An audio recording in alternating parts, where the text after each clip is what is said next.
Hi hello. இன்றைக்கி நான் பிரம்ம முகூர்த்த பூஜை மறுபடியும் ஸ்டார்ட் பண்ணிட்டேங்க. எப்பவும் மாதிரி காலையிலே வேலையெல்லாம் முடிஞ்சு தீபமெல்லாம் ஏற்றியாச்சுங்க. அதுக்கப்புறம் தாங்க நான் பூ அலங்காரமெல்லாம் பண்ணினேன். இன்றைக்கி வைகாசி விசாகம் இருக்கிறனால வேலுக்கு அபிஷேகம் பண்ணேங்க. அபிஷேகத்துக்கு முதல்ல தண்ணீரால் அபிஷேகம் பண்ணினேங்க. அதுக்கப்புறம் திருமஞ்சனம், திருநீர் அபிஷேகம் பண்ணி தீபாரணையெல்லாம் காட்டியாச்சுங்க.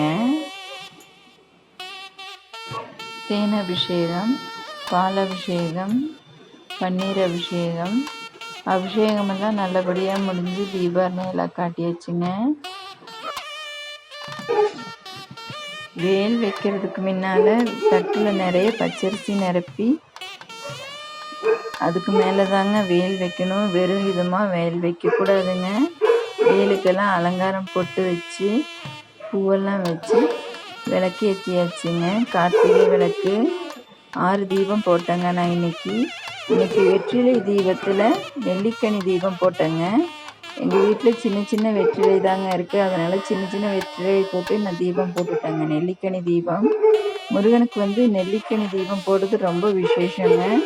என்னோடய வீடியோ பிடிச்சிருந்தா லைக் பண்ணுங்கள், ஷேர் பண்ணுங்கள், சப்ஸ்கிரைப் பண்ணுங்கள். தேங்க்ஸ் ஃபார் வாட்சிங். இன்றைக்கி வேல்மாறன் படிகம் தொடங்கியிருக்கேங்க. வைகாசி விசாகத்தன்னைக்கு வேல்மாறன் படிக்கிறது ரொம்ப விசேஷங்க. முருகன் என்றைக்கு நம்ம கூட துணை இருப்பாங்க.